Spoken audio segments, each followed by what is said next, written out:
أعوذ بالله من شرور أنفسنا ومن سيئات أعمالنا فمن يهده الله فلا مضل له ومن يضلل فلا هادي له وأشهد أن لا إله إلا الله وحده لا شريك له وأشهد أن محمدا عبده ورسوله ثم ما بعد السلام عليكم ورحمة الله. It is a great honor and a great privilege as always to be with you on these Tuesday evenings for what has become our conversational version of Purification of the Heart.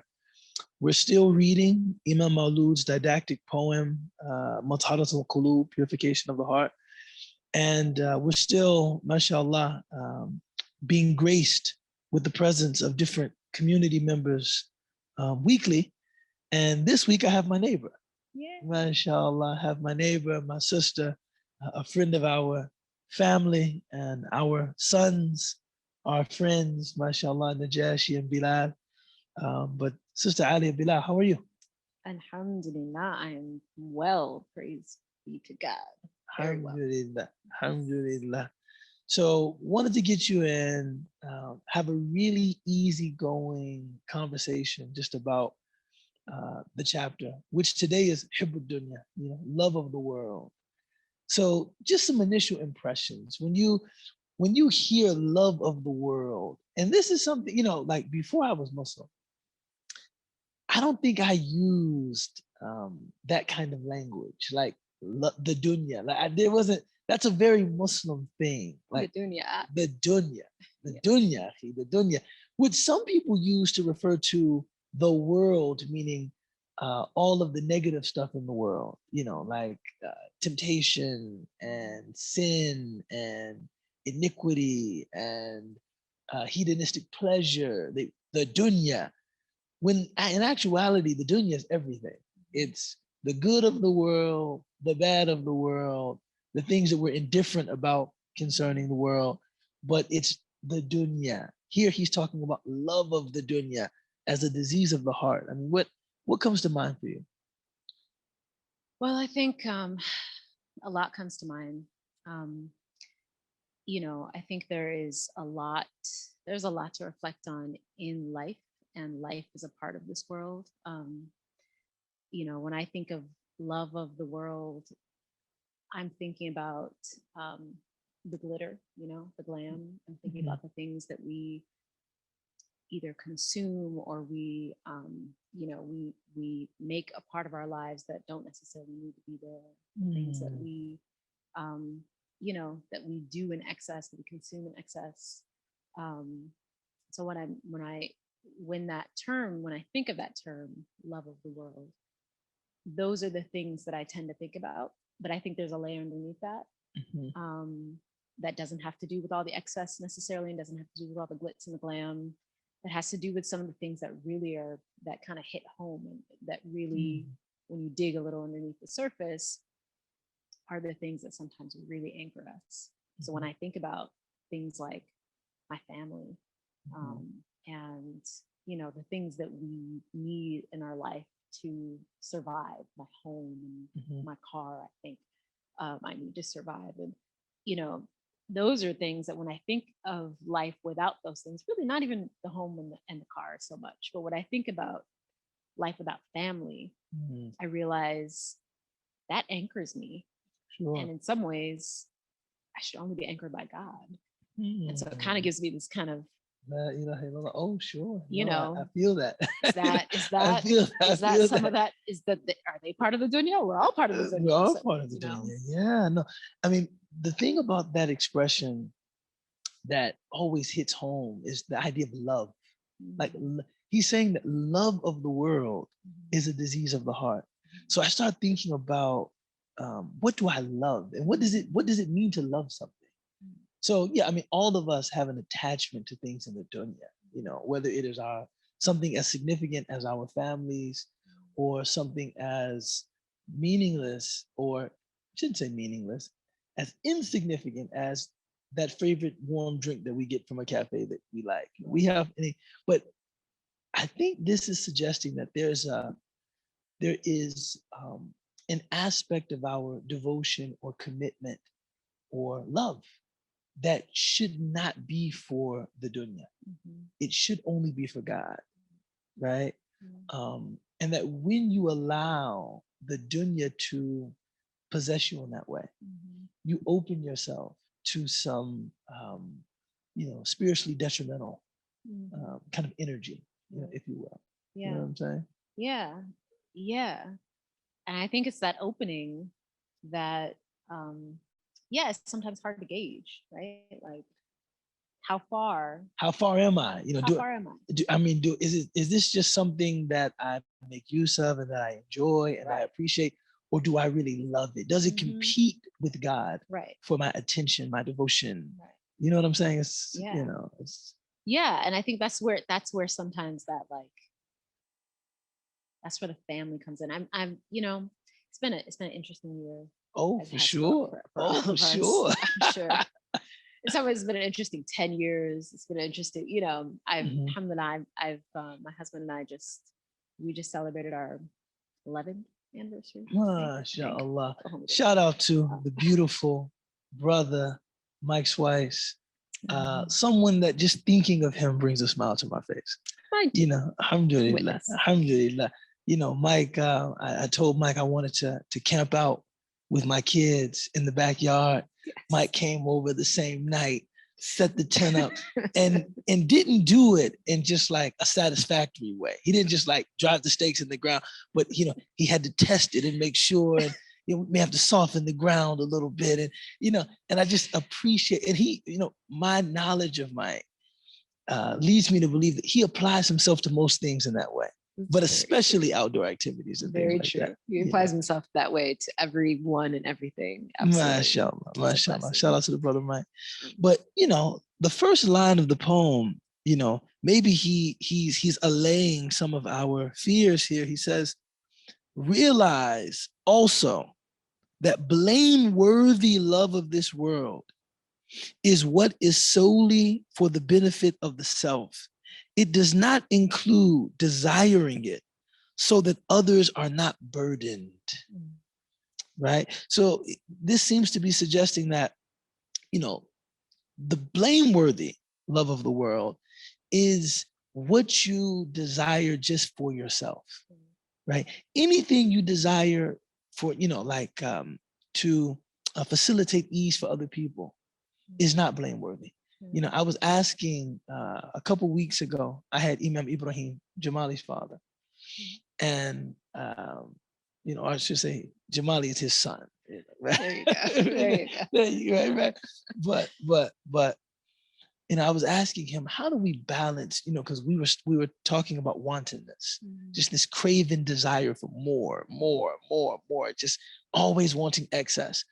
And I said, how do we balance complete contentment with like necessary calls for justice in terms of wealth redistribution, in terms of resources, in terms of opportunity? His answer was beautiful. He said that all of that advocacy is for other people. In terms of like me, I'm absolutely content with what my Lord has given me. Right? I have no complaint about what God has allotted to me. But for other people who experience injustice in this system, we raise our voices for them and we help them to raise their voices. I love it. I thought that was beautiful, right? That's the man right there. Of course, Imam Ibrahim, right? But here, I think Imam Maulud is saying, what you desire of the world, seeking ease for other people. So like both of us have children. Of course, we want to, earn money and we want to invest wisely. And we want to, facilitate some opportunity for our children. He's saying this is not blameworthy love of the world, because it's not like for me, my cars. That's wala'un fi dunya. I love cars because, and it's not like, well, I could attempt to deceive myself and say, well, I buy these cars so I can get my children where they need to go. I wish you'd try that. I buy these cars so that my children can get where they need to. No. Right. That's for you. Yeah. So how do you balance that then? Like, how does that? I once, my wife just told me, she said, investigate this. She said, I think I love it. the way that I you're love you, Hamza. attached to these cars, I think this is unhealthy. I think this is problematic. I think this is unhealthy. You should investigate it. And so I called someone whose spiritual counsel I rely on. And I said, when will I know that I've crossed the line in terms of something I enjoy?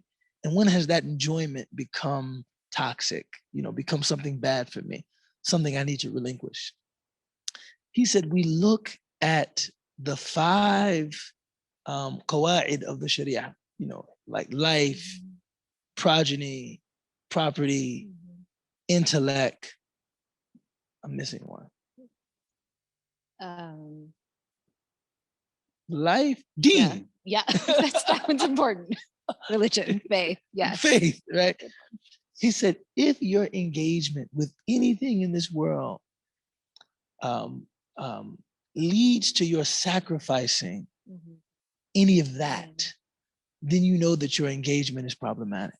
You know that your engagement needs to be amended, or perhaps, you need to let it go.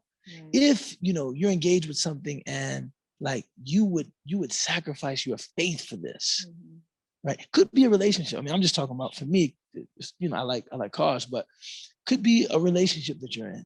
And if somebody made it clear to you that this relationship is not something that's bringing you closer to Allah, and you would be willing to say, okay, but hey, I love the relationship. Yeah. Or if you were engaged in some activity or hobby and it was pointed out to you that this is harming your mind, this is damaging you, this is having a deleterious effect on your health, and you say, well, I just love using cocaine, right? I don't use cocaine, by the way.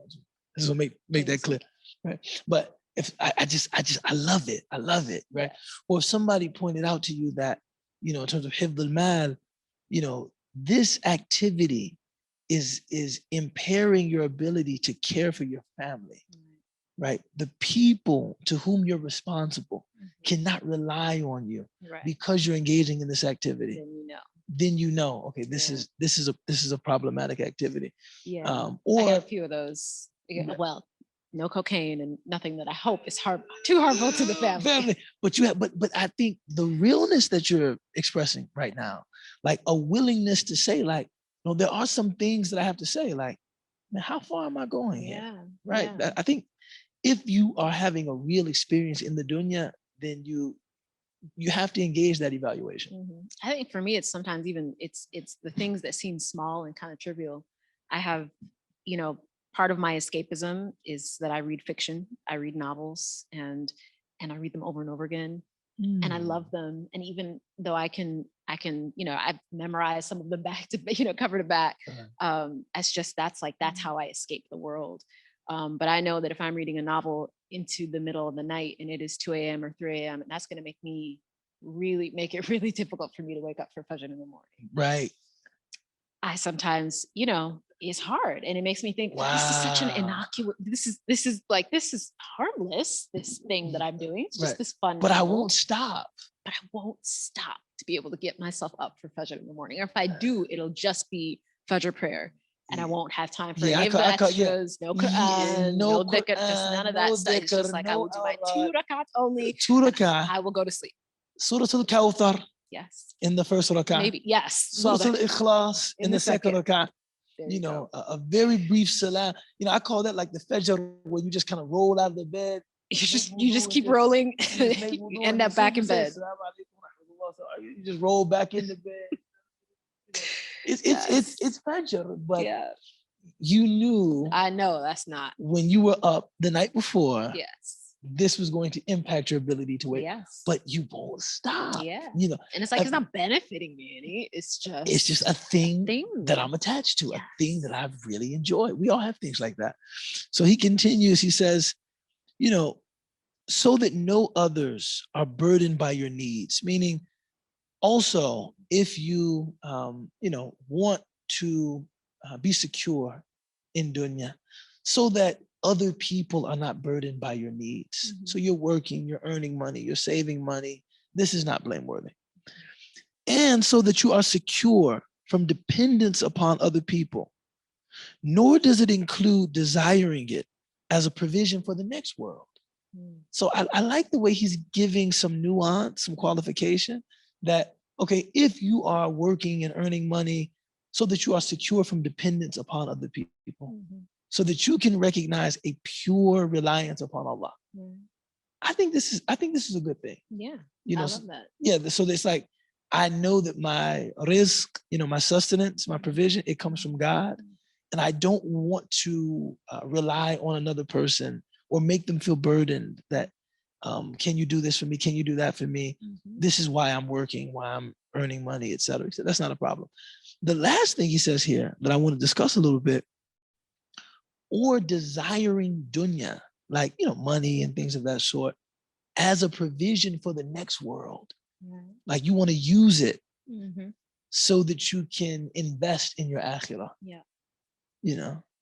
Yeah, that's so profound to me. I was in a conversation with someone the other day, actually a few months ago, an older brother, someone who's really a pillar in our, Muslim community here in Chicago, who, so many people love and so many people, cherish and respect, who has given so much of his time and his wealth to all of the, name a cause in the American Muslim community.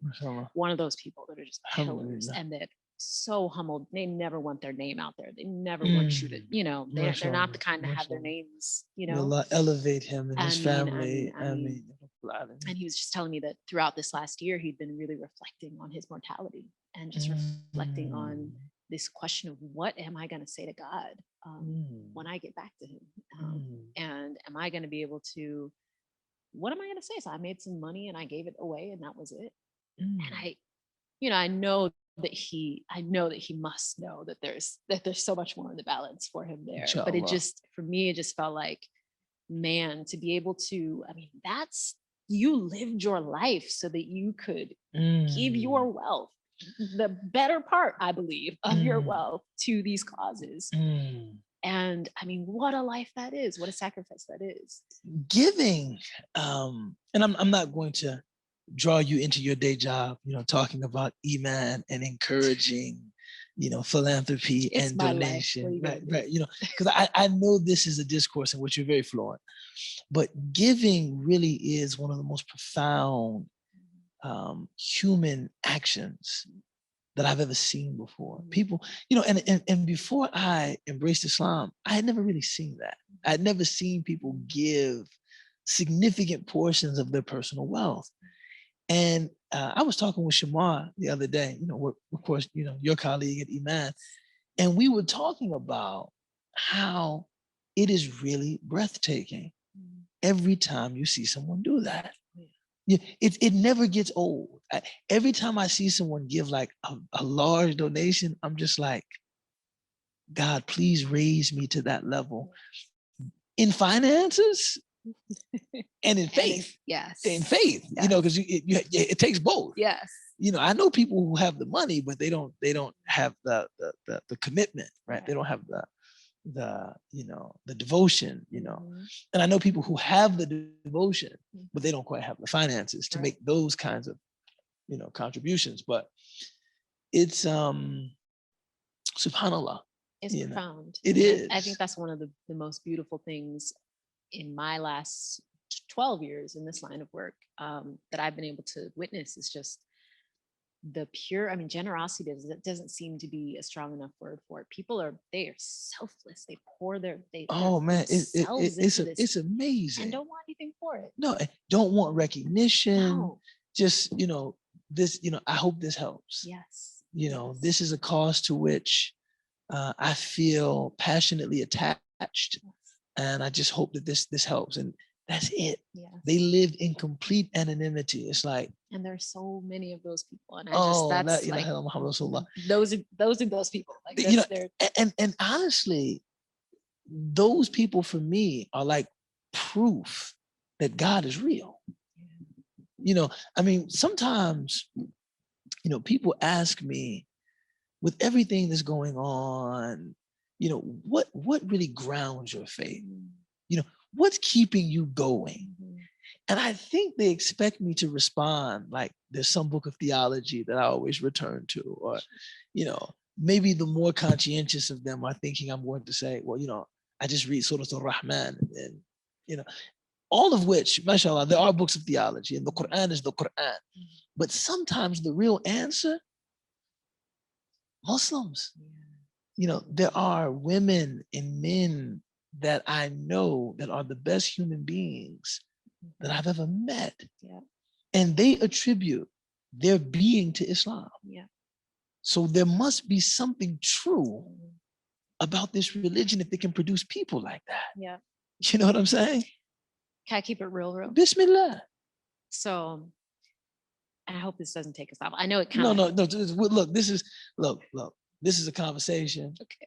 This is just guiding us, but the format is completely open. Okay, that's fantastic. So this weekend we had the opportunity to watch the film Judas and the Black Messiah. And we did this special screening with Fred Hampton Jr., the son of Fred Hampton. And if anyone has not seen that movie yet, please, you should see that movie. It's just Chicago. It's everything that I think so many of us who've been in this line of work have been working on and for. I came out of that movie just feeling just despondent. I shared this with our staff at Iman the other day, just feeling like, what is this place? What is this world? Why? Just why? I get it's all the tests. I get that, but really, why? This is such an awful, and I felt blasphemous even kind of thinking this to myself, but it just felt like this is such an awful place. Why does it have to exist? Why does it I've had those moments. Right. And it was just fascinating because I thought about that gentleman that I was just referencing before. And the fact that, at the end of when I reflect on him, I think about the fact that we're all just here to do what little we can. We're all here to do what little we can and hope that it makes a difference. And guess what? It doesn't matter if it makes a difference. It makes a difference with God. And he's doing that. We're doing that. I'm doing that in the little role that I have, the organization that I work for. And at the end of the day, that's really all.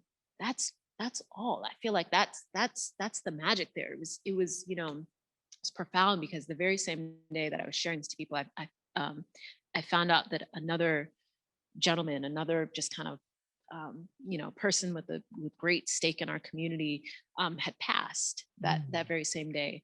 And I'll share his name here so that people can lift him up in prayer. Brother Hamid Hai has been just a staple of this community for a long time.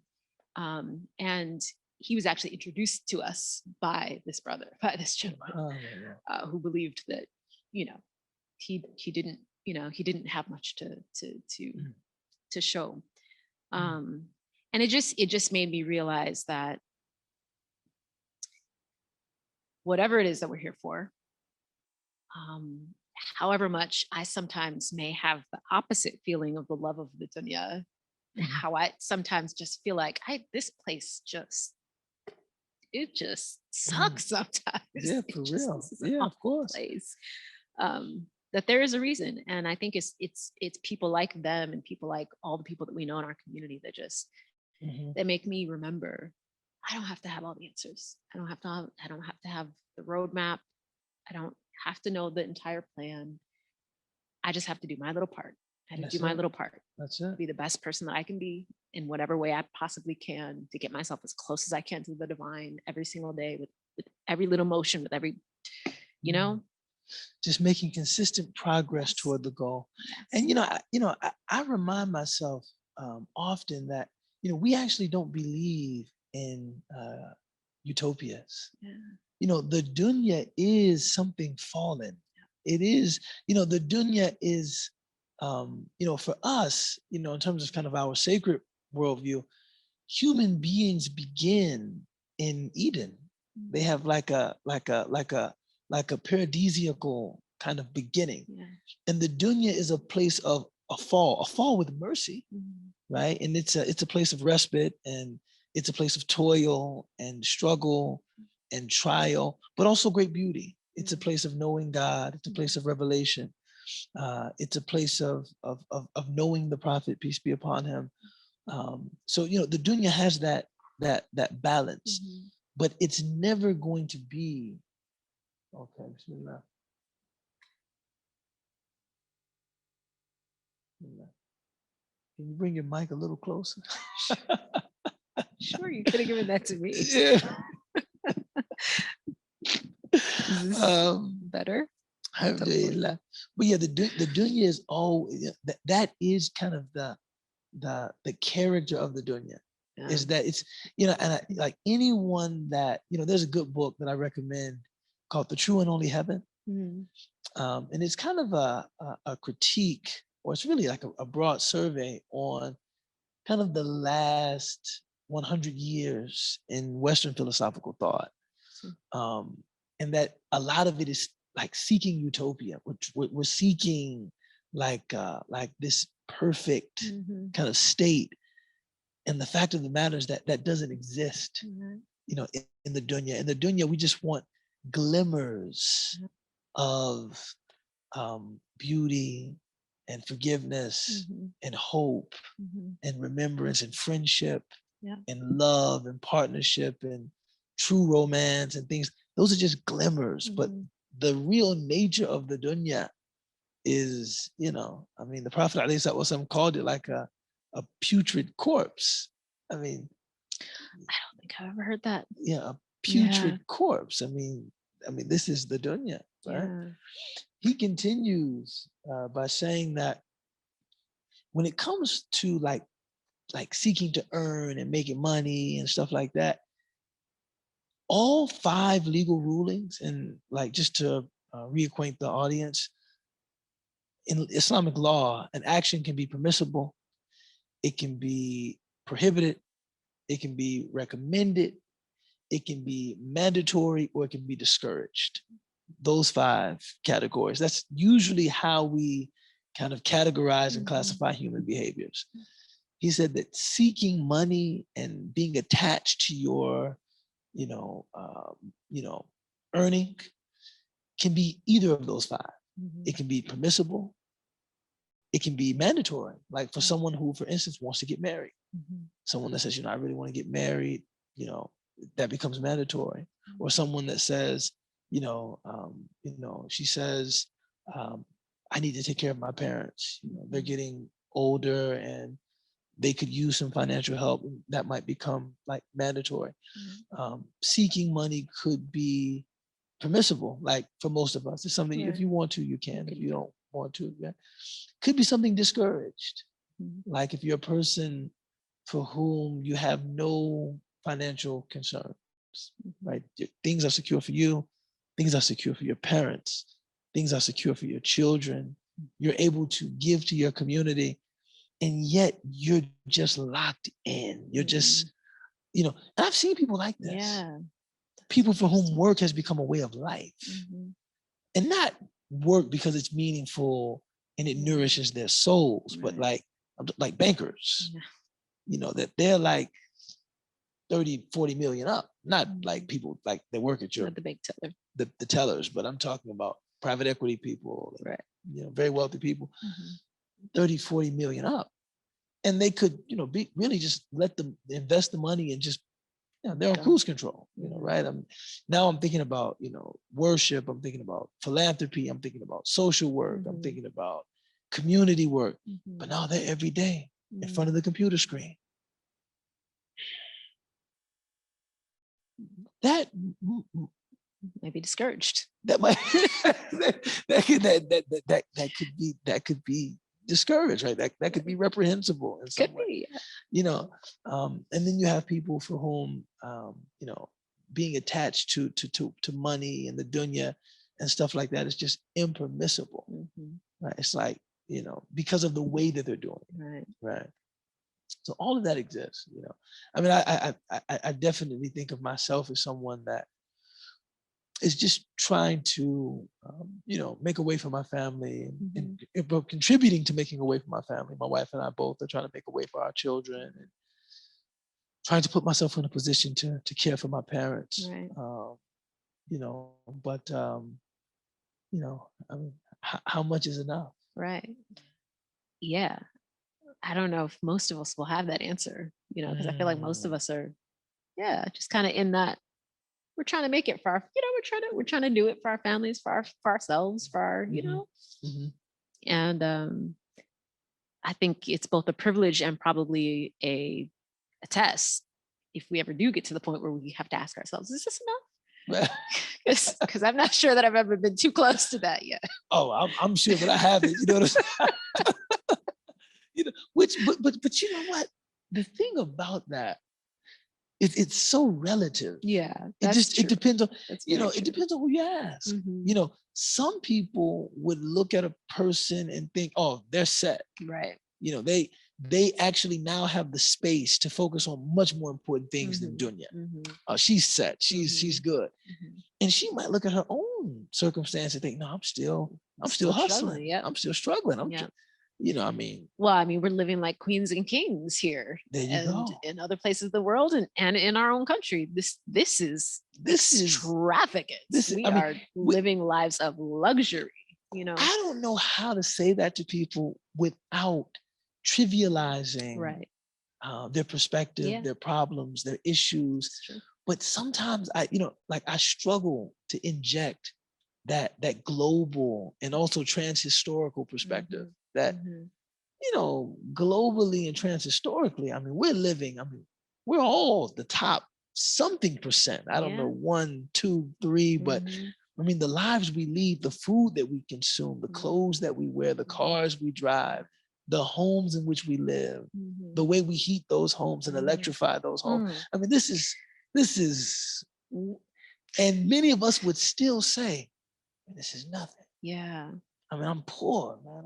I'm just trying to get by. I literally walked into my office this morning and it was still chilly, still in the 30s this morning, right? When I walked in my office, and it was warm because it's a building and it stays warm.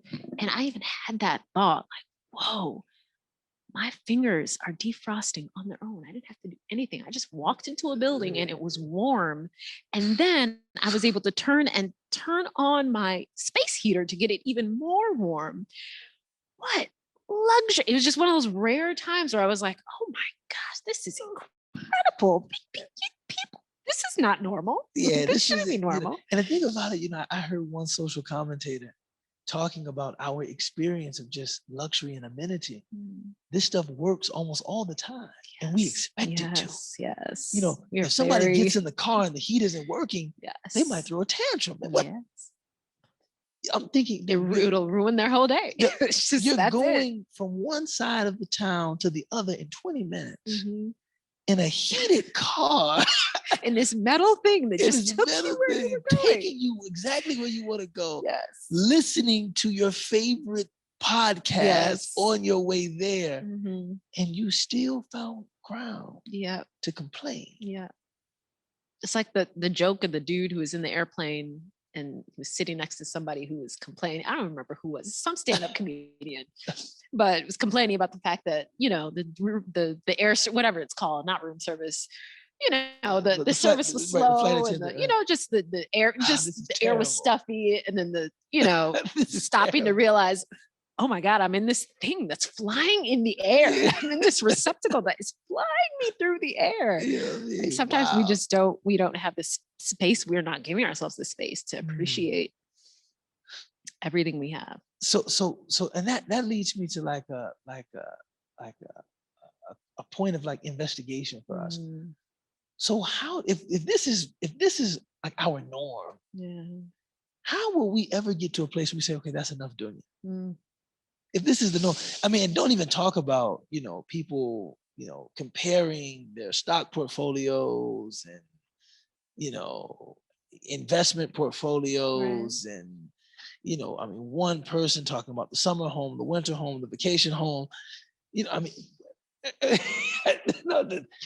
is not, this is something real. Yeah. How does such a person get to a place where they say, okay, I think there's more important things to think about than, maybe buying another house or, maybe buying another car, buying some some more jewelry. I mean, I don't know. I mean, I I think only it's have, 8 fingers and 2 Right. thumbs. I mean, I've covered all of them in jewels. I mean, I don't think that we're in any position to assess how much is enough, and that Yeah. scares me. I do think there's a way though, and I think that the answer to that is one of the same answers to a whole lot of our questions, and that is by bringing ourselves in closer proximity to those who do not have those concerns that are that are constantly struggling, or just struggling a little bit more than you are, that I am. I think when we're able to be a little closer to people on a regular basis, that they're not worried about the heat, because they know the heat's not going to work on their car. They're just, they got to get to that thing across the town. They just got to get there. They get there, and they're hoping the car will stay on. They're hoping the car's going to stay together by the time they get there. By keeping ourselves in closer proximity to people who really are, who for whom the tests of this life have been a little more in their faces. I think it helps to keep us in perspective. It helps to keep all of this in perspective for all of us, because I know yeah. I mean, I think sometimes Americans, we're in for just a rude awakening, upon meeting God. About this point in particular, that many of us, when we read hadith, we read like prophetic traditions, or just ancient wisdoms about the wealthy. We're thinking of like George Soros, right? We're thinking of Warren Buffett, or a member of the Walton family, or something like that. When really all of those hadith about those, that's us. That's us. And I'm not talking about me and you. I mean, just most Americans. I mean, that's you. Yeah. Most people would never get an opportunity to enjoy things that you just take for granted. Right. You know, I mean, it's a little that's a little humbling, a little. It's sobering. Sobering. It's sobering. It sobers you.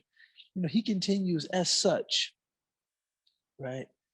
Censuring the world is only for those things that do not advance one's salvation.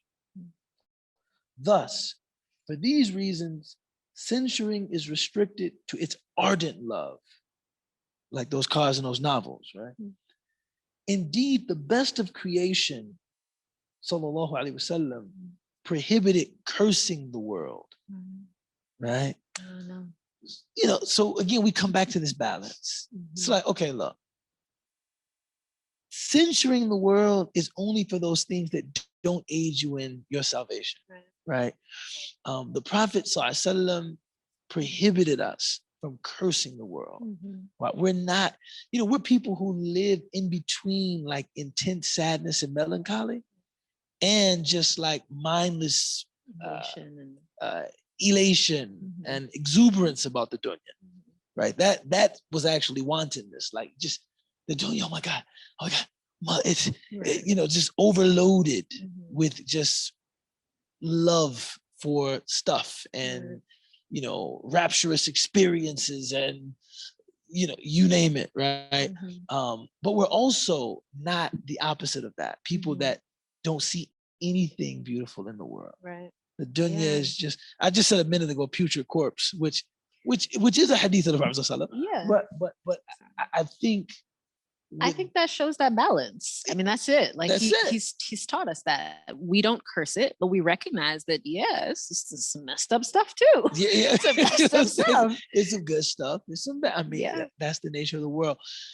But he's saying that, what is censured is that which doesn't lead to your salvation, or that which is inimical to your salvation, that which, doesn't help you get closer to Allah. Yeah. He says, things are praised or censured only by virtue of what results from them, like healing or disease. Therefore, what is obtained for one's physical necessities by means of wealth or worldly position is beneficial. Still, some scholars scorn the accumulation of great wealth, fearing the risk of transgressing the bounds of permissibility. One who earns wealth for the purpose of vainglorious competition is reckoned as among those who perpetrate enormities. So this idea he ends with is kind of like, look, whatever you need for your necessities, and he must understand that necessities are subjectively assessed. You need those novels. You need those novels, right? I wouldn't be so bold as to say I need a car in Chicago. At least the cars I drive, I don't need them. I'm not. My self-deception is not that deep. I don't need them, right? But I enjoy them. I like them. He's saying those things, okay, but some scholars still scorn the accumulation of wealth for the purpose of vainglorious rivalry or vainglorious boasting, right? ألهاكم التكاثر حتى زرتم المقابر. That mutual competition and rivalry about dunya distracts you until you reach the grave. And it just makes me think, how much of this is really just this competitive thing? Like how much of it is like our real necessities, and how much of it is just keeping pace with people within our social or economic class? Right. Yeah. Like how much of it's like, well, I really need this car, I really need this. Well, how much of it is like, well, their home is 4,000 square feet. I need a 4,500 square foot home. Right. They just got, a vacation home. I need a vacation home. He just got a new car. I need a new car. She wears jewelry. I need jewelry. Yeah. She has very nice bags. I need very nice bags. I'm always confused about that.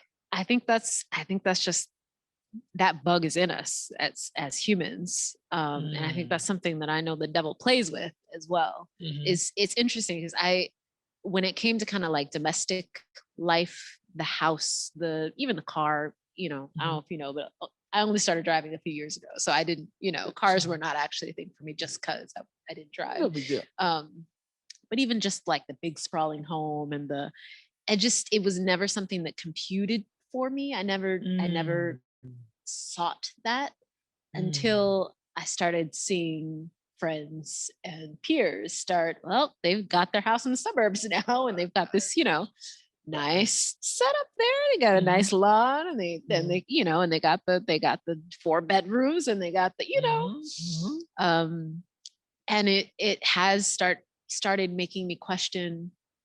We've said it's probably time to move someplace we can give the kids a backyard, but is that it? Is that all?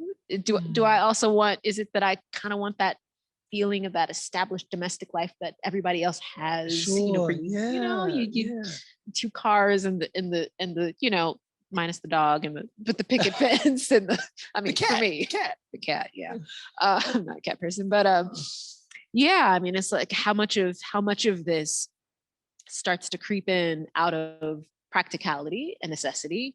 Okay, my 2 little boys, they really need some space. We cannot keep on, messing up the neighbors' lives by having them. Chicago has lots of nice parks, but just nothing like a backyard. Exactly, nothing like a backyard. Or is it somewhat keeping up with the Joneses? I should know that. But we are naturally creatures who compare ourselves to other people, right? So when you learn of what someone else has, or what they're doing, or where they've been, or what they make, we naturally begin to compare what we have, what we're doing, what we make. So I think like whenever I read that surah of Takathur, it's like I know we're so susceptible to that, right? Just back and forth to the point that this isn't even about necessity, practical benefit. It's just like, no, they have it, I need it. Right. What's wrong with me? Right. A friend of mine told me, and he probably said so jokingly, he said that, he saw a picture of someone on Instagram holding a big stack of money. And he said that when he saw the picture, he thought, what did I do wrong in my life? What did I do wrong in my life? Right. I don't have a stack of money to flash Demand about on Instagram. to flash in front of the camera. And it just reminded me that we're all susceptible to like, which is one of the real, I think, spiritual dangers of social media. I think social media heightens that proclivity to compete and oh man, you know. Because how often do we see that much of other people's stuff? You see what I'm saying? Unless you're really that close that you're going to people's houses and you're seeing the way that they live, you're not seeing every meal and every. Exactly. It's like look at what she's eating. Yeah, and I'm eating sloppy Joe. Like, what? You know what I'm saying? And I'm eating peanut butter and jelly. Right. At the same time, she's eating a prefix, lunch at whatever the latest the Peninsula Hotel. Yes. And I'm peanut butter and jelly just doesn't taste good anymore. Babe, put your clothes on. We're going to lunch. Right. I think this is very dangerous spiritually, actually. Absolutely. It's what scares me about social media, even though I know that there's good in it, but there's some putrid corpses in there too. Putrid corpses in there too, for sure. Mashallah. So maybe this is a good place to open. How do you deal with toxic family members through the teachings of Islam? Well, I once heard a quote that it was one of those quotes that I heard and it struck me like lightning. That if you find that you are disillusioned with anything, you should ask yourself why you had any illusions about it in the first place. I think that family, maybe we've seen one too many television shows or something like that. Or, I think all of us correctly aspire to have, family lives that are nourishing and affirming and enriching. The reality of family is almost always a little bit different than that. You know what I'm saying? Not to say that some of those things don't exist within family. They certainly exist within family. But challenges, that can be spiritually enriching and nourishing, and that can lead to great spiritual elevation and togetherness, with the members of your family. But they are nonetheless challenges. And if one looks at like the Quran, one of my teachers, he said, I'm going to tell you something, that if you misquote me and you don't give qualifiers, it might sound a little irreverent, right? He said the Quran is really a book with stories about dysfunctional families. Right? And then he started going through, he's like, from the very beginning, Habil and Qabil, Cain and Abel, two brothers.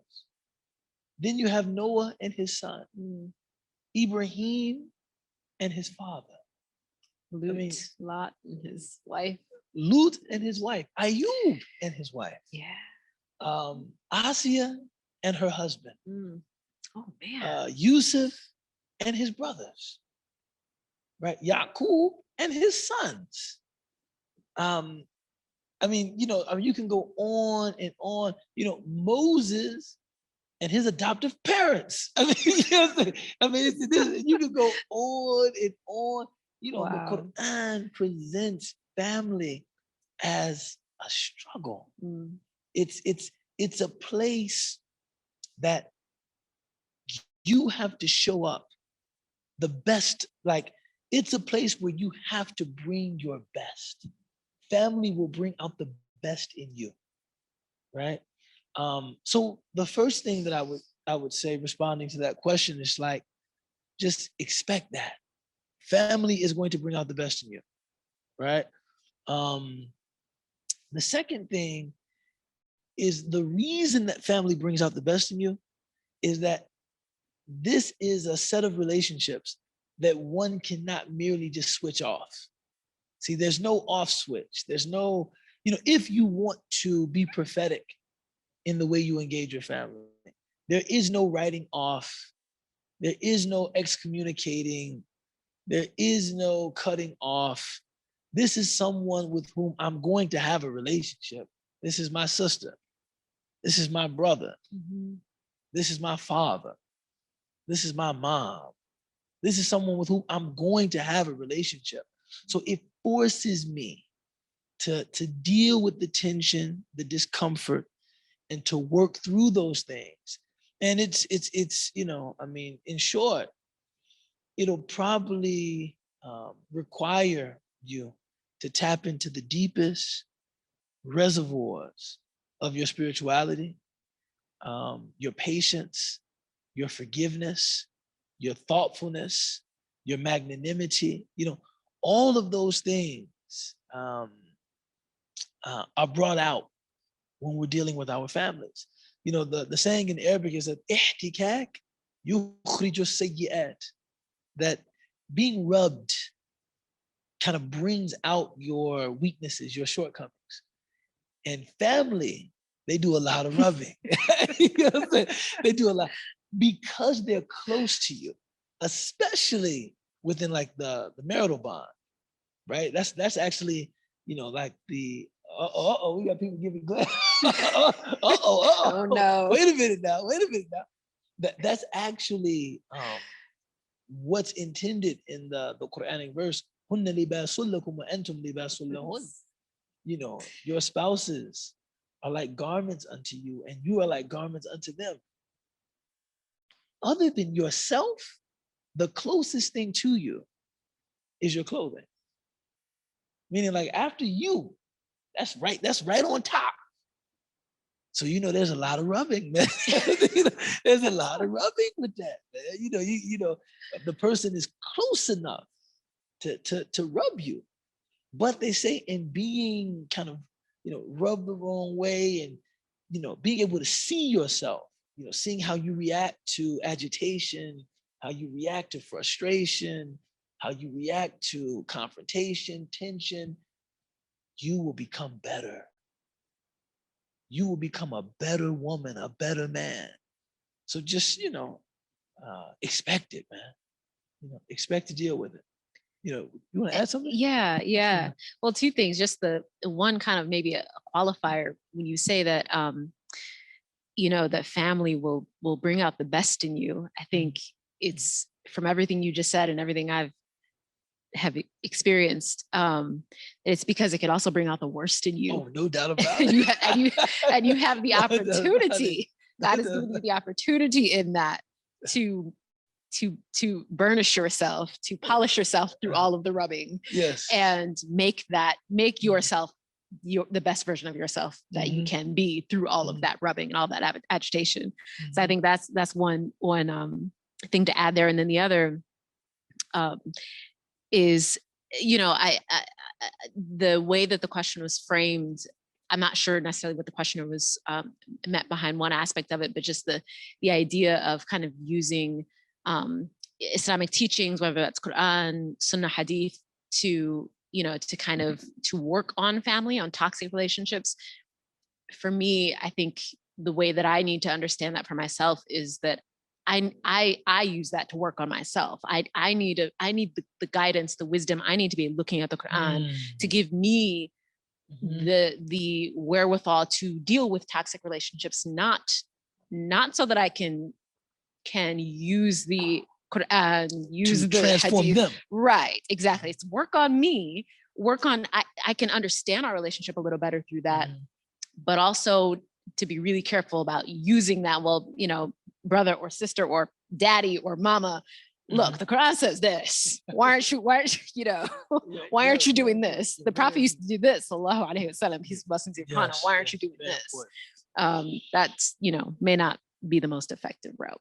MashaAllah. No, very important. I think that, whenever we encounter anything in scripture or religious teaching, and we automatically think about someone else, I wonder if they know this. I wonder if they've read this before. Perhaps I should send this to Introduce them. this to them. You know what I'm saying? Perhaps I should send this to them. You know, you're missing an opportunity to ask yourself, how well do I know this? Yes. You know, have I internalized Mhm. this meaning? Is this something that I embody? Mhm. You know, it's almost like, you know, stop looking for Miss Right and try to Mhm. become Mr. Right. Mhm. Stop looking for Mr. Right, try to become Miss Right. Right. Right. So I think that, to your point, you know, the Islamic teaching is there to like give you the patience, the wherewithal, and perhaps most importantly, the forgiveness. Mm. You know, people will inevitably disappoint you. Mm. You know, that's actually, you know, one of the, when they talk about man arafa nafsa arafa rabba, you know, Mhm. if you know, and I mean good human relationships, Mhm. like if you've been blessed with good friendships, good relationships with people in your family, you know, you have a strong marriage, even then, and I, you know, I say this cautiously because I love my wife with all of my heart. Even then, you know the limitation of human relationships. Yes. It's true. Right. That's the And it truth. doesn't mean that they aren't fulfilling and Yeah. enriching, but if you're looking for perfection, oh, That's it. that's not that's no place to look for that. Right. You know, that's no place. That's no place. But the relationship with Allah Yes. That's where you is find perfection. that's where you find perfection. That's where you find the urwatul wuthqa, that Mhm. that handhold that never breaks, that relationship that does not disappoint. Mhm. That you know, but in relationships with family and our husbands, our wives, you know, these relationships are built on forgiveness, Mhm. not the other person's perfection. Right. Allah is perfect. Mm. Every other relationship is built on our ability and willingness to forgive. Mhm. They say, you know, you hurt my feelings, but I forgive you. Mhm. You let me down, but I forgive you. Mhm. You disappointed me, but I forgive you. And I think, you know, Islamic teaching can help us, you know, get to a place where we can express that kind of forgiveness. Absolutely.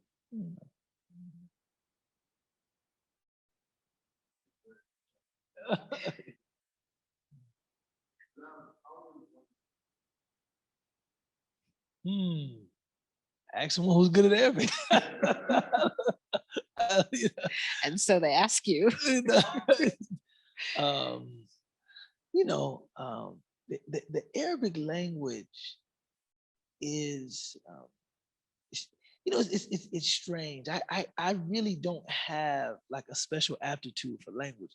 I don't really. You know, I took Spanish in high school, and that for me confirmed that, you know, languages are not my thing. You know, I said, you know, I said languages are not my thing, man. Then I started learning Arabic, and that confirmed even more. Languages are not my thing. You know, I spent um, you know, a long time on just introductory level, just rudimentary Arabic, and I just couldn't get past that level. But there was a kind of a dogged persistence, you know, because it was connected to my faith commitment. I really want to learn this, and I just kept trying, and I just kept trying, and I just kept trying. And I think at some point, Allah just, you know, just had mercy on me and said, just look, just I give him, Here. I give him something. Fine. You know, he's really trying. And even now, Arabic is still challenging for me, like poetry and things like that. But so, like for me, it's just about persistence, dedication.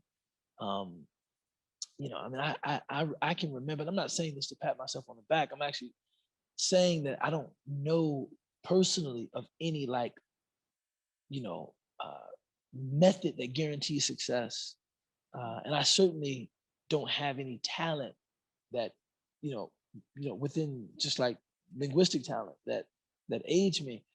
But I can remember staying up late at night, just trying to read through 2 pages and consulting a dictionary every 2 words, going,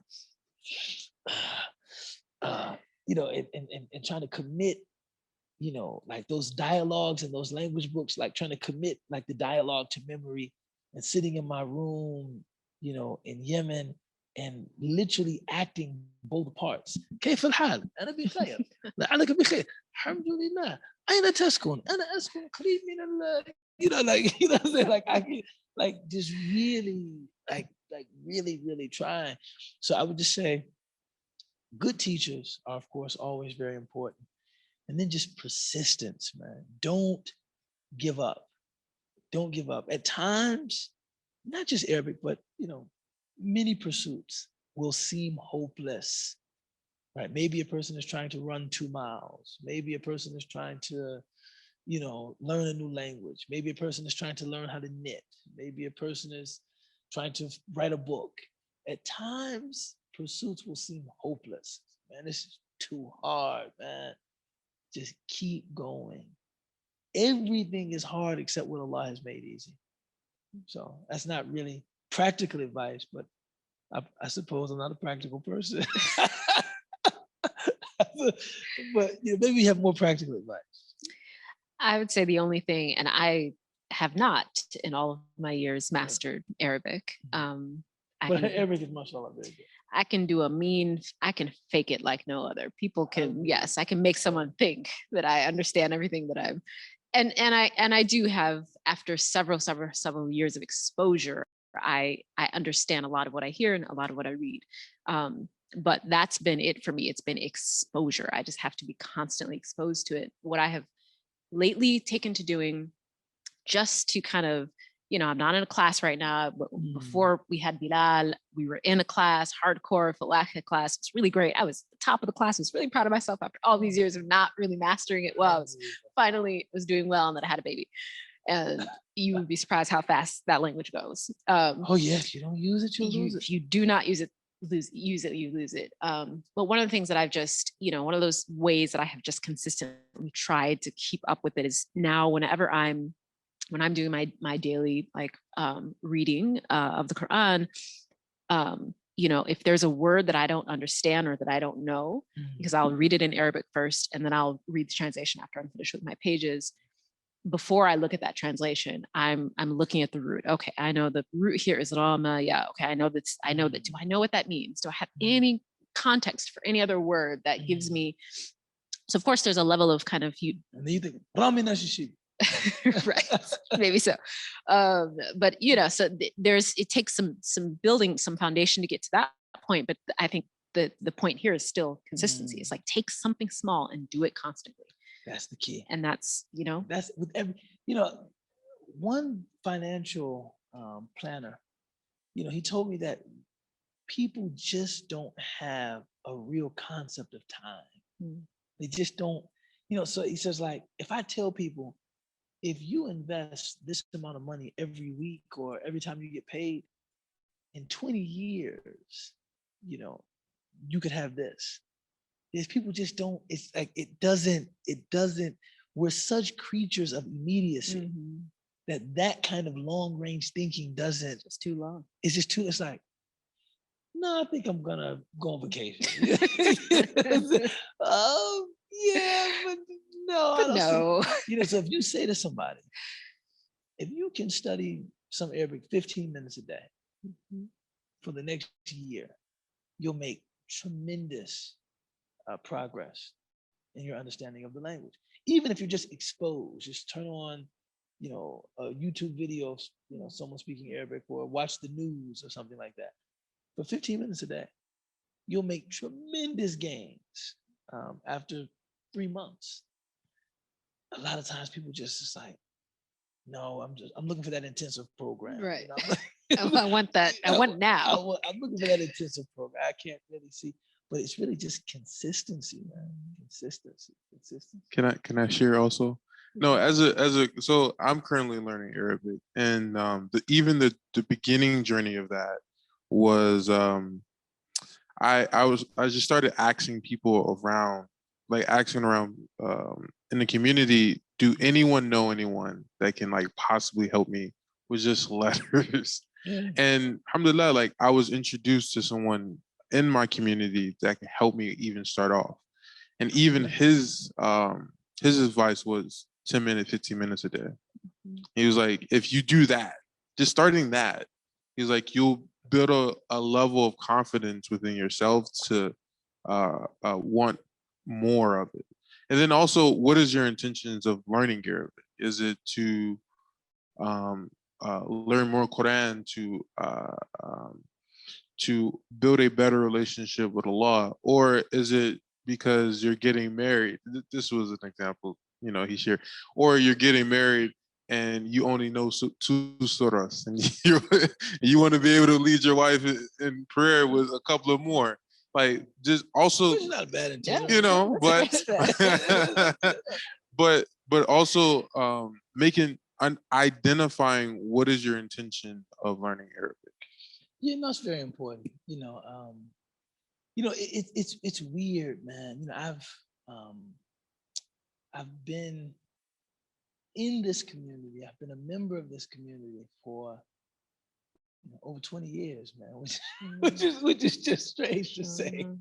Say, wow, I've spent more of my life practicing Islam than not practicing Islam, which is it's a strange thing to realize. But I've seen many people embrace Islam, and I've also, unfortunately, seen many people, grow disaffected with the faith. Stop practicing. They're not really feeling it. And I've also seen people, go in, out, up, down, and it's weird. Two things I've seen really kind of root someone's kind of Islamic practice, really more someone's Islamic practice. One is learning Arabic. I can't pinpoint what the correlation is, but I've noticed that people that convert to Islam and take to learning Arabic, I don't know, there's something happens. They even if they just learn to read the Quran, or something happens that I think it's like I converted. I learned this new language, this new skill, and I think that whole experience becomes very personal, right? And the second thing is getting married. People who convert to Islam, who marry Muslim spouses, I find that there's a level of seriousness and commitment and dedication that, what I'm saying? So, one question for Alia: how do you how to be an inspiring Muslim woman in today's society? Whoa, that's a lecture. I don't know. Let me know when you find out. I swear to God, I don't know how to answer that question. Yeah, I'm trying to. I don't know that even I'm even trying to be an inspiring Muslim woman. Is that what it is? Yeah, I guess I'm just trying to be the Muslim woman part. That's every day. That's a struggle. Just be someone who is constantly submitting themselves to that truth, and look for people that you can kind of hang on the coattails of and have them drag you along. And I'm constantly looking for the people that can help take me to heaven with them. Sometimes life is just about getting in the right car, man. Seriously. I got the right car, Seriously. Yeah, I don't really have. SubhanAllah. That's a beautiful question. But I mean, are there? Because I'm interested in your answer to this question. I mean, are there specific ways that you think about making an impact as a Muslim woman, right? That people might find inspiring, not that you intend to be inspiring, you're just working on the Muslim woman part. But is there a specific way that you think about your impact as a Muslim woman? Yeah, it's interesting because I think I probably don't think enough about it. And I recognize that I think at times when I have heard people tell me the impact that they've had with me just kind of being in the room, I don't, I'm someone that for, alhamdulillah, thank God for many years, I've been very proud to be very public about my Islam. And I have decided to cover and identify myself very personally as a Muslim, very, very outwardly as a Muslim. And I like that. I appreciate that about, that opportunity in our faith. And I've never been someone who's been shy to talk about it publicly and to reference that you know, and I think that because that generally comes naturally to me, I don't realize it when it is, when it actually is kind of, unnatural is not the word, but when it Intentional. yeah, well, I don't recognize it when for others it can be groundbreaking, to see a Muslim woman who's, you know, leading a meeting, who is doing the presentation in front of, you know, a few hundred people or a few thousand people, who's, you know, giving the speech, who is I don't, for me, it's like, it's my job. That's what I, you know, that's my job. But I think maybe that's the answer. I'm getting into my, you know, kind of interpretive. Maybe the answer is like, just do your job. Do your job. You know, do your job and do it well. Excel at your job. And don't be so intentional about like, I want to make this impact. I want to, you know, I want to, you know, be an inspiring Muslim woman, but like do your job, and people are actually inspired by that. Yeah, I think so. And it's interesting because I think we're living in this world where we're always kind of trying to be the first, you know, and it's the, you know, there's the first Muslim woman this, and the first Muslim man this, and the first Muslim to do X, Y, or Z. And I think there's merit in that, there's beauty, and there's power in recognizing that and acknowledging that, absolutely. But I do want us to kind of collectively get beyond the point where we feel the need to be the first of something for the sake of being first. Be the best dang thing that you can be, whatever that thing is. Excel and strive for excellence. And in that, yes, I hope that that in every field there are excellent and inspiring Muslim women, men, that are just doing their thing and that are acknowledged because of it. And I think by virtue of someone just putting their all into what they do, that is, I think, how people then, you know, people will take from you what you give out, and you may not know what that is. And I pray that that's always, you know, that's always good. It's always beneficial. It's always, you know, it's always inspiring. But I think that's just the intention. You just have to do what you do and do it really, really well, and do it with everything you have. Drop the mic. Just drop the mic. I can't. Amir will get mad at me. He worked so hard. We have 4 more questions left. So, inshallah, due to time, I want to just get straight through it. Straight through, inshallah. How do you stay consistent in this religion? I mean, prayers are one that directly come to mind. I think prayer is specifically for the purpose of consistency. You know, ritual prayer was something that I had no context for. You know, because I wasn't like a part of the Catholic tradition, and they had mass, and I grew up very loosely affiliated with Protestant, you know, denominations, different Protestant denominations, Baptist, Methodist. And, you know, we prayed when we were inspired to pray, right? You know, and some prayers you did, you know, in a routine fashion, like prayer before bed.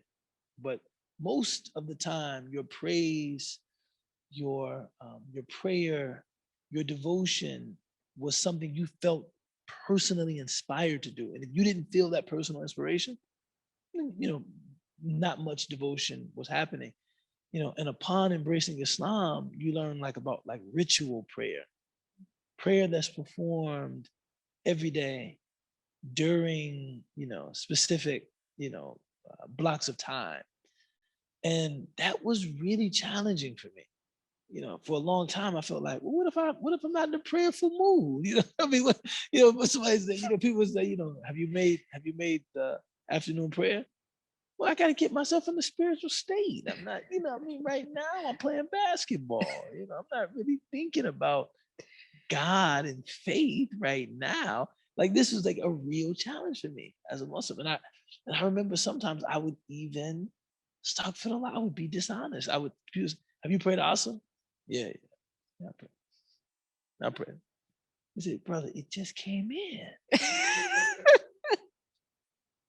Oh, That Asa. awesome. No, not yet. Do you want to make wudu? I got wudu. You just came out of the restroom. Oh, okay. Let me make it. Look, let me go ahead and make it. I'm gonna go make it. I'll make it. It's like so it was a challenge, and it was something that initially I didn't really see the wisdom in it. It's just like, oh no, I didn't. But as I've experienced more of kind of the ups and downs of faith, that feeling that I once relied on to kind of like guide my devotion, sometimes it's there, sometimes it's not. Right. And regular ritual prayer, it creates a situation where a person is constantly going to that well to be nourished, so that even if things are off, things can kind of you have space for things kind of to you can things can get switched on again.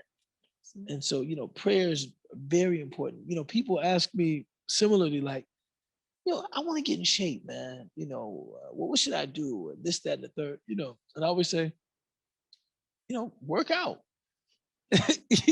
So helpful, man. Work out. Get a gym membership. Work out. Try to eat. More consciously. Try to eat more nutritiously. I say, but the thing about going to the gym, if you set up a schedule and you say, I'm going to go 3 times a week, you have to go 3 times a week.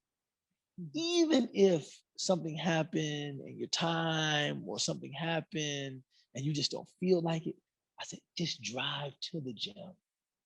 Get out of the car, walk in, get back in the car and leave. No, I'm dead, even because sometimes I walk in the gym and I just tell people, I'm just here there to get a Gatorade.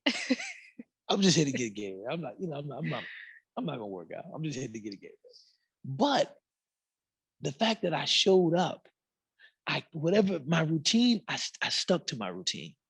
Right? I didn't do what I was supposed to do while I was there, but I stuck to my routine. So tomorrow it's easier. I'm still on routine. You see, I said Monday, Wednesday, Friday. Okay, so not tomorrow, but Friday I can still come in. I'm still on my routine. But if I don't show up at all, showing up Friday becomes harder. It's like, then now I'm habituated to not showing up. Now, if I don't show up Friday, showing up Monday I'm getting further down there. Now I really don't go to the gym anymore. So prayer is like that. Sometimes you pray and you feel like spiritually charged. Other times it's called the fault. I'm just trying to get the obligation off my back. It's not a spiritually riveting or rapturous experience, but this is my obligation to God, and I'm performing it, right? But that's consistency. That's consistency. I heard someone in an interview, and they said, "How would you?" They were asked, "How would you practically define discipline?" And he said, "It's doing something you don't want to do, but doing it like you want to do it, right? In terms of the excellence with which you do it." And that's, I think, perhaps the best advice I can give about being consistent. Allah knows best.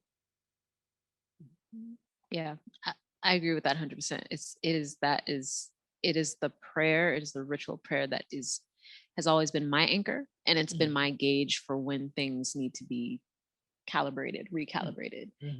I've been so blessed to have been, a daughter of converts to Islam who insisted that we pray together 5 times a day as a family, no matter what. We always did. And there were the days where, Asr time, the late afternoon prayer, it came in when we were at school. And I sometimes had to say that I didn't. And I always felt bad about it. I'm so grateful for that I always felt bad about it, because it meant that I couldn't let it happen again. I couldn't let it happen the next time. Even if the next time after that I let it happen, I couldn't let it happen the next time. And so it's gotten to a point for me now where yes, the ritual prayers are the ritual, and you know, and I try my hardest not to let them slip. But I know I use my prayers as a gauge for, you know, there are the times where I'm on it and I'm praying it on time as soon as it comes in and I'm in it. And the times where I will sit afterwards and do a little, you know, remembrance, little dhikr, and I will, you know, and then there's times where I'm just, like we said, I'm rolling out and I'm getting it done. And I know that when I have a few of the few too many of those, I know that that's my kind of my gauge to say, okay, what's happening? Your conversations with the divine are not so, you know, Yeah, right. you're kind of talking at them. You're not really, you're not Not as impassioned and yes, meaningful as they once were. exactly. And that's the cue for me. Alhamdulillah. One question is, what should you do or say when you have a feeling of comparing yourself to others? Comparing yourself. Yeah. You know, I think it's important to recognize that our knowledge of ourselves is inadequate.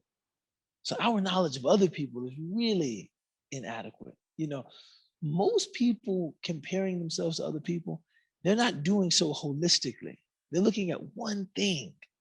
So they may say this person has more money than I do, but they're not looking at health.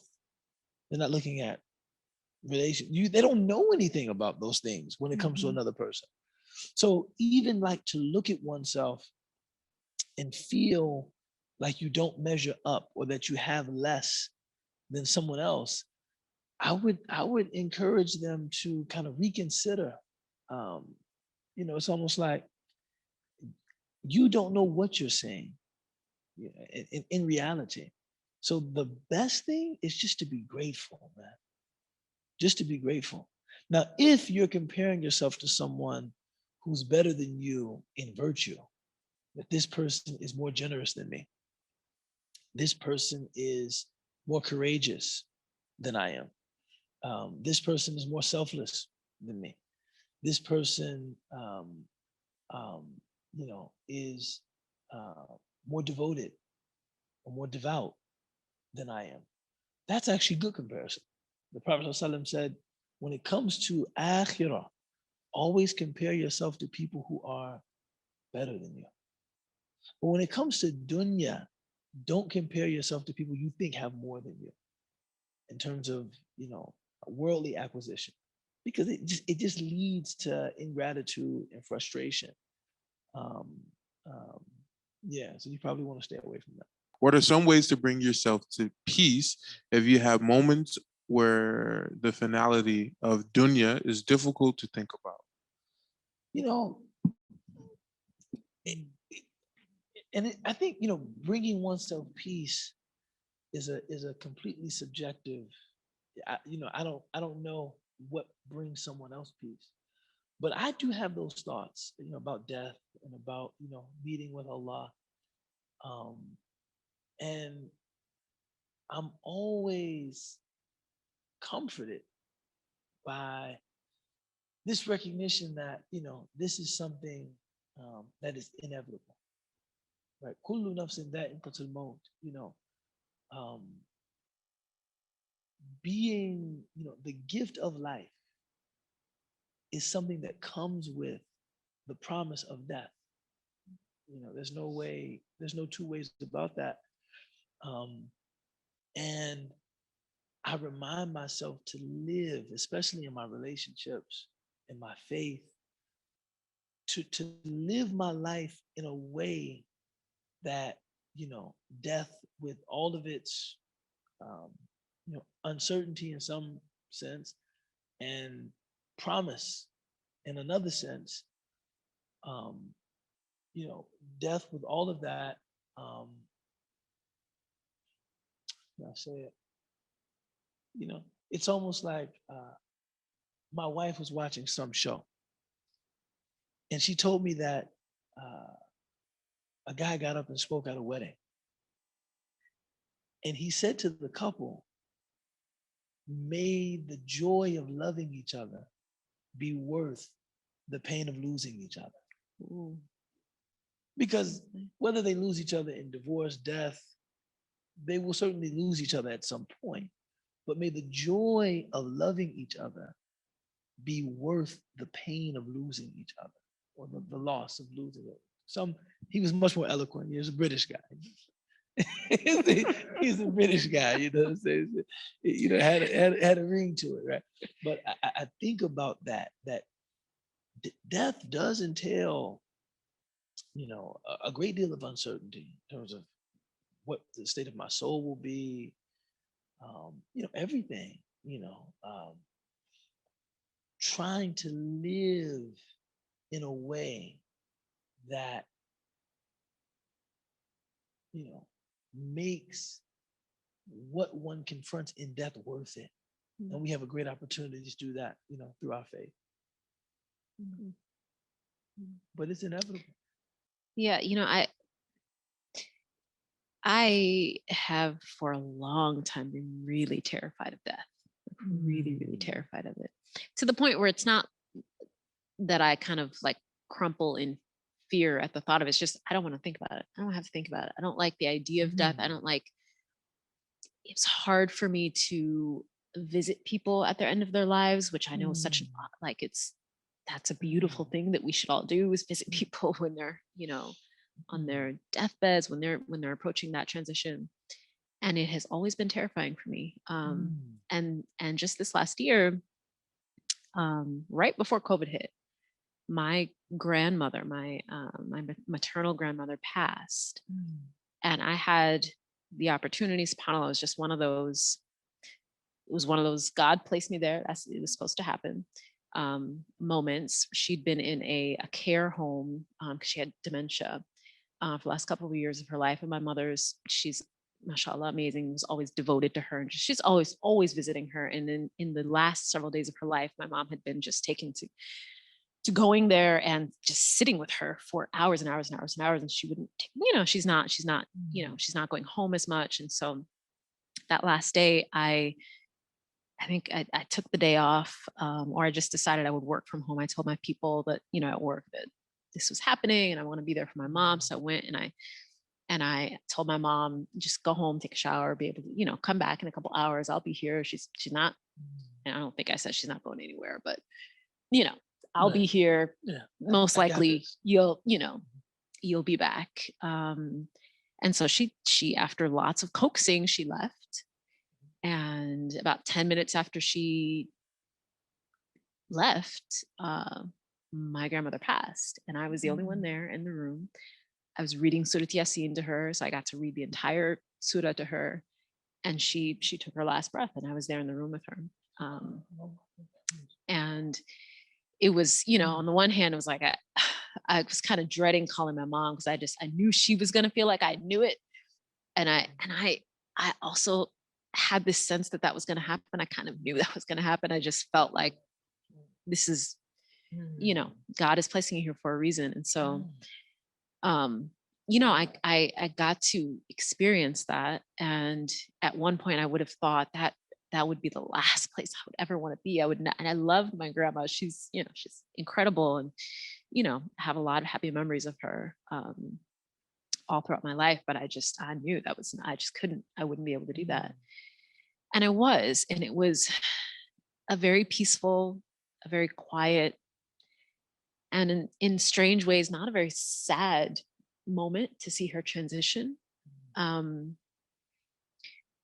I think it just, you know, that then followed by the year of COVID and the year of just so many people in our communities and just in the country and in the world transitioning, I think for me has just given me some more perspective. I think certainly our Creator placed me in that position.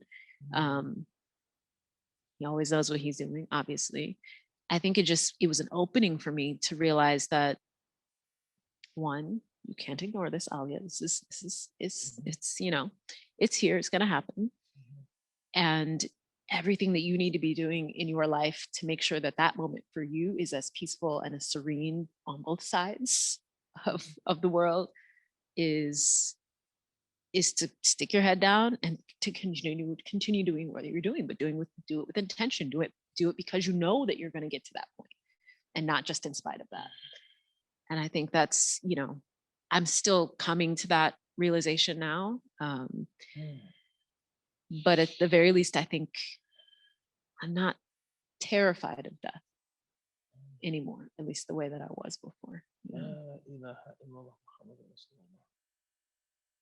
May Allah bless the dead. Ameen. Have mercy on them Mm. and bless us through them. Ameen. We'll end there, inshallah.